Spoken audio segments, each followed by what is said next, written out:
सास का कायाकल्प। राधा को अपनी सास से बहुत प्यार था। मम्मी जी, आपकी साड़ी कितनी प्यारी लग रही है। काश मैं भी आपके जैसी साड़ी पहन पाती। अरे बेटा, हमारे जमाने में तो साड़ी ही चलती थी। तू क्या करेगी साड़ी पहनकर? दिन भर भागा दौड़ी करती है। साड़ी कंफर्टेबल नहीं फील कराएगी। तू तो ऐसे ही जचती है बेटा। राधा सास को लेकर घूमने जाती, सैर करती और उनसे खूब बातें किया करती थी।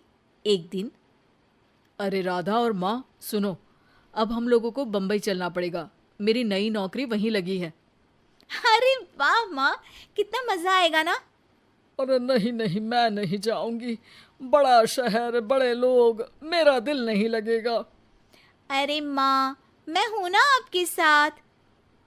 और सारा परिवार बड़े शहर में शिफ्ट हो जाता है। एक दिन, राधा, तू भी अब नौकरी में जाने लगी है। मैं तो बोर हो जाती हूँ। सोच रही हूँ आसपास की औरतों से दोस्ती कर लूँ। हाँ हाँ माँ, और क्या। यहाँ की औरतें तो किटी पार्टी और बहुत सी फन लविंग एक्टिविटी करती हैं। तो बेटा, दो चार फन लविंग से मुझे भी मिलवा देना। बहू सास के साथ बाहर निकलती है तो देखती है कि सास की उम्र की जो औरतें टहल रही हैं, उनका पहनावा ओढ़ावा सास से बिल्कुल अलग है। लेकिन फिर भी राधा एक औरत को रोकती है। Hello aunty, how are you? Oh great darling. Aunty, हम लोग यहाँ नए शिफ्ट हुए हैं। ये मेरी मम्मी है।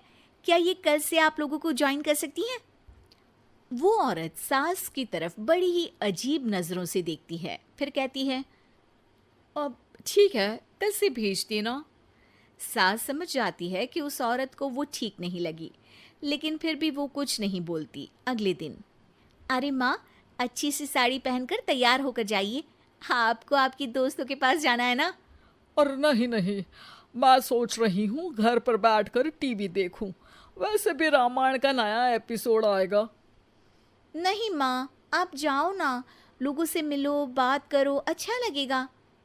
ना चाहते हुए भी सास उन लोगों के पास जाती है, लेकिन सभी सास से बुरा व्यवहार करते हैं। सास मुंह लटकाकर घर आ जाती है। बहू समझ जाती है कि सास को कुछ हुआ है। वो रोज सास को पार्क में भेजती, लेकिन सास रोज मुंह लटकाकर वापस आ जाती। क्या हुआ माँ, आप बाहर जाकर खुश नहीं होती हैं? अरे बेटा, खुश तो हूँ लेकिन लेकिन क्या माँ, आपको तो लोगों से मिलना, बातें करना अच्छा लगता था। मैं देख रही हूँ कि आजकल आप बाहर से आती हैं तो परेशान सी दिखती हैं। सास कुछ नहीं कहती, अपने कमरे में चली जाती है। अगले दिन राधा चुपके से सास के पीछे पार्क में जाती है। हेलो, कैसे हैं आप लोग? एक औरत मुंह बनाकर साइड हो जाती है। सभी एक दूसरे से बात करती हैं, लेकिन राधा की सास साइड में चुपचाप अकेली बैठी रहती हैं। राधा घर आती है और सास के वापस आने का इंतजार करती है। सास मुंह लटकाकर घर आती है। अरे मम्मी जी, तब से इंतजार कर रही हूँ, जल्दी तैयार हो जाइए, मार्केट जाना है। राधा सास को लेकर बाजार जाती है और उन्हें कुछ मॉडर्न कपड़े दिलाती है। अगले दिन सास उन कपड़ों को पहनकर पार्क में जाती है। Oh my god, you are looking gorgeous. Beautiful top, कहाँ से लिया? हे, मेरे घर में कल किटी है, तुम जरूर आना। अजीब औरतें हो तुम लोग। मैं रोज आती थी तब तो तुम लोग सीधे मुंह बात भी नहीं करती थी। आज इन कपड़ों को देखकर तुम मुझे घर बुला रही हो। लेकिन सुनो, अब मुझे तुम लोगों से कोई बात नहीं करनी और ना ही दोस्ती करनी है। अरे तुम तो बुरा मान गई। वैसे दोस्ती नहीं करनी थी तो ये कायाकल्प क्यों किया? ये मेरी बहू ने किया है। मैं यहाँ सिर्फ ये देखने के लिए आई थी कि तुमको मुझसे समस्या है या मेरे कपड़ों से। कपड़े तो बदले जा सकते हैं।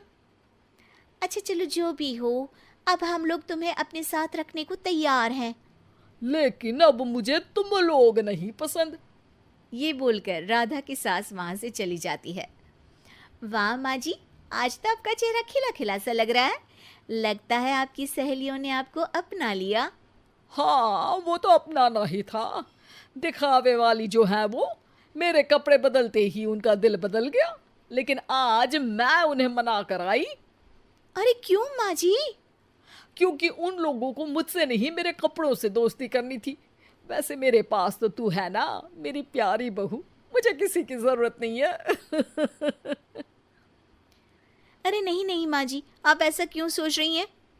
बेटा ये गलत भी तो नहीं है, जैसा देश वैसा भेष। क्यों? ठीक है ना माँ, अब जब ये हम लोगों का देश है तो क्यों ना हम यहाँ का भेष अपना ले। हाँ हाँ जरूर, मैं तो तैयार हूँ। समय के साथ खुद को बदलने में कोई बुराई नहीं है, लेकिन कहीं नकल के चक्कर में बंदर ना दिखने लगूं। खैर, बहू लग जाती है सास की कायाकल्प।